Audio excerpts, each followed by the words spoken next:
Hello મિત્રો, સ્વાગત છે તમારું અમારી સ્કાય સ્કેલ યુટ્યુબ ચેનલની અંદર. મિત્રો, આપણે આગળના વિડીયોમાં જોઈ ચૂક્યા છીએ MS એક્સેલ ની અંદર ઇન્સર્ટ મેનુના આપણે જોયું પાઇવોટ ટેબલ એન્ડ ટેબલ જોયું, પાઇવોટ ચાર્ટ બનાવ્યો, ઇલ્યુસ્ટ્રેશન ની અંદર shape, smart art, picture, screenshot વિશે જોઈ લીધું.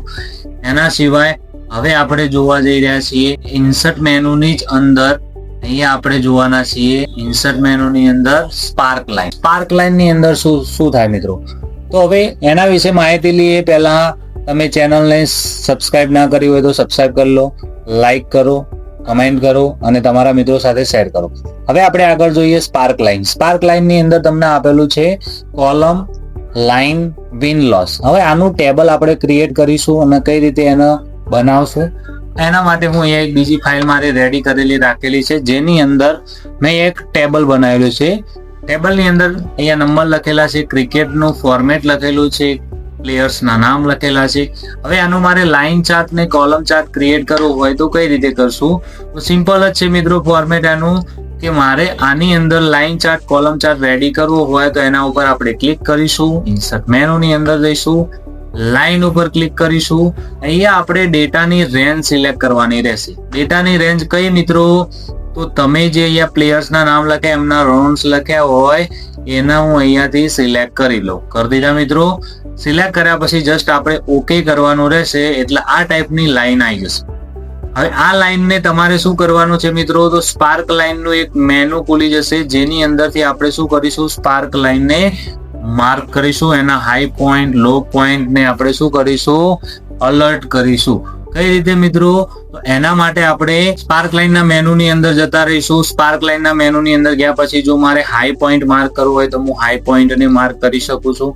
હાઈ પોઈન્ટ ઉપર ટિક કરીશું એટલે હાઈ પોઈન્ટ માર્ક થઈ જશે. લો પોઈન્ટને માર્ક કરો તો લો પોઈન્ટ માર્ક થઈ જશે. ફર્સ્ટ પોઈન્ટ માર્ક કરવો છે, લાસ્ટ પોઈન્ટ માર્ક કરવો છે, તો એ રીતના અહીંયા તમને લાઈન જોવા મળશે. હવે આની અંદરથી આ જે લાઈન આપણે માર્ક કરી એની અંદર તમારે અહીંયા કોઈ એડિટ કરવું હોય શું એડિટ કરી શકાય? તો સ્પાર્ક લાઇન નો કલર. એક તો સ્પાર્ક લાઇન તમારે કયા કલરની રાખવી હોય, જેમ કે હું અહીંયાથી સ્પાર્ક લાઇન નો કલર અહીંયાથી લઈ લઉં. આ ટાઈપનો રેડ કલરની સ્પાર્ક લાઇન લઈ લીધી. આ સ્પાર્ક લાઇનના લાઇનની વેઇટ મારે વધારવી હોય તો અહીંયાથી હું એની વેઇટ પણ વધારી શકું છું. ચલો વેઇટ વધારી દીધો સ્પાર્ક લાઇનનો. એના પછી માર્કરના કલર. માર્ક કલરમાં હું હાઈ પોઈન્ટનો માર્ક કલર હું લઈ લઉં. હાઈ પોઈન્ટ હોય એનો કલર હું અહીંયા બ્લુ ટાઈપ લઈ લીધો. એના પછી એની અંદર જે માર્ક કલરની અંદર લો પોઈન્ટ, તો લો પોઈન્ટનો તમારે જે કલર રાખવો હોય મેં ગ્રીન ટાઈપ લઈ લીધો. એના પછી જતા રહીએ ફર્સ્ટ પોઈન્ટ. ફર્સ્ટ પોઈન્ટનો કલર મારે અહીંયાથી પર્પલ કલર મેં સિલેક્ટ કર્યો. એના પછી લાસ્ટ પોઈન્ટ. લાસ્ટ પોઈન્ટ નો કલર હું અહીંયાથી કોઈ પણ એક બીજો કલર આપણે પસંદ કરી લઈએ, જેમ કે મેં આ કલર પસંદ કરી લીધો. એના સિવાય જો આ રેડ કલરમાં તમને સ્પાર્ક લાઇન સારી ના લાગતી હોય તો એનો કલર તમે બીજો કોઈ પણ ચેન્જ કરી શકો છો મિત્રો. જેમ કે હું અહીંયાથી આ ટાઈપનો કલર એનો લઈ લઉં છું. થઈ ગયું આપણી સ્પાર્ક લાઇન રેડી મિત્રો. તો આ સ્પાર્ક લાઇન ઉપરથી શું ખ્યાલ આવે મિત્રો? તો સ્પાર્ક લાઇન ઉપરથી ખ્યાલ આવી જાય કે સૌથી પહેલા જ્યારે ક્લિપ પ્લેયર હતો ત્યારે એના ફોર્મેટમાં રન પહેલા પ્લેયરના વધારે છે, પછી એના બીજા નંબરના વધારે છે, પાછા નીચે ઓછા રન છે, એના પછી એનાથી થોડા વધારે રન છે. તો આ રીતે લાઈન ઉપરથી તમે લાઈનનું સ્પાર્ક લાઈન બનાવી શકો. એના પછી મારે કોલમમાં ડિવાઈડ કરવું હોય, આના ડેટાને મારે કોલમમાં કન્વર્ટ કરવું હોય તો હું શું કરું? જસ્ટ એમાં ક્લિક કરીશું, ઇન્સર્ટ મેનુની અંદર જઈશું, કોલમ ઉપર ક્લિક કરીશું, ડેટા રેન્જને સિલેક્ટ કરીશું અને ઓકે કરશું એટલે અહીંયા તમને કોલમમાં ડિવાઈડ કરીને આપી દેશે. આની અંદર પણ સેમ ટુ સેમ સ્પાર્ક લાઇનના હાઈ પોઈન્ટ, લો પોઈન્ટના તમારે કલર અહીંયા ચેન્જ કરવા હોય તો કરી શકો. મેં અહીંયા માર્ક કરી દીધા, પણ માર્ક કરો તો પણ કલર ચેન્જ થશે. એના સિવાય અહીંયા સ્પાર્ક લાઇનનો કલર કોઈ રાખવો હોય તો તમે સ્પાર્ક લાઇનનો કલર ચેન્જ કરી દો. જેમ કે મેં બાય ડિફોલ્ટ કલર આ જ કલર પસંદ કર્યો. એના પછી હાઈ પોઈન્ટ. હાઈ પોઈન્ટનો કલર મારે અહીંયાથી ધારો કે પર્પલ રાખો તો હાઈ પોઈન્ટનો કલર મેં ચેન્જ કર્યો. એના પછી ફર્સ્ટ પોઈન્ટનો કલર મારે રેડ રાખવો તો મેં એનો રેડ કલર પસંદ કર્યો. એના પછી મારે લાસ્ટ પોઈન્ટનો કલર મારે ગ્રીન ટાઈપ રાખવો તો મેં ગ્રીન ટાઈપ કલર પસંદ કર્યો. હવે આ બંનેનો ડેટા થી સ્પાર્ક લાઇન અને સ્પાર્ક કોલમ આપણે રેડી કરી દીધી છે. તો બંનેને હું સિલેક્ટ કરું અને નીચે જેટલું પણ મોટું ટેબલ હોય નીચે ડ્રેગ કરીશું એટલે દરેકની spark line and spark column આપણે રેડી થઈ જશે મિત્રો. તો ખ્યાલ આવી ગયો મિત્રો સ્પાર્ક લાઇન ની અંદર લાઇન એન્ડ કોલમ કઈ રીતે ક્રિએટ કરીશું. એના પછી આપણે શું જોવાનું છે મિત્રો, win and loss. Win and loss નું કામ શું?